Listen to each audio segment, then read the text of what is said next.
Greetings, liberated citizens. My name is Shireen Abadi, and I'm here today to convince you of the importance of defending Iranian women's rights. But first, a little bit about myself. I was born in 1947 in the Iranian city of Hamadan, but only spent the first year of my life there. Most of my life is actually spent in the nearby city of Tehran, where I remember enjoying a childhood of peace, freedom, happiness, and innocence. I was always treated as an equal by my family, and as I grew older, I did not grow into the typical Iranian woman's role. I did not become ever more obsessed with cooking, cleaning, and tending to the whims of men, nor did I start covering myself and settling into an arranged marriage at the age of 13. No, I took my way of life for granted and just assumed all other Iranian women lived the same.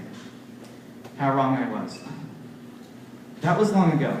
Since then, I've witnessed inequality firsthand and become a defender and advocate of women's rights.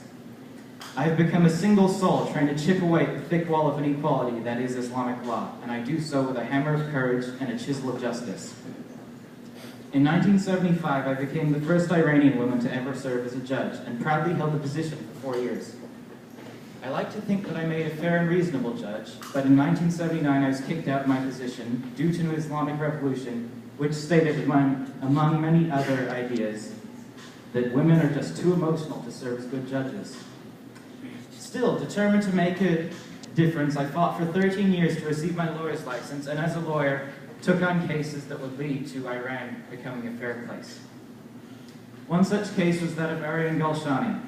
She was a 9-year-old girl beaten to death by her drug-addicted father, her stepmother, and her 18-year-old stepbrother. This was a tragedy to be sure, but what was even worse was that it was all completely preventable. When Arian's parents separated, her father got custody over her by word of Islam, even though he was clearly unfit for the responsibility. I took on this case, looking to make a difference, and through my persistence managed to get the law changed so that now in a custody struggle there would be investigation into which parent would make the better guardian, rather than just assuming it would be the man. My courage to stand up against Islamic law has earned me time in jail, death threats, and torture, but I persist because if I don't try to fight oppression for the oppressed, who will? Perhaps one of you will grow up to be the next Shireen Abadi, and that will be who. Thank you.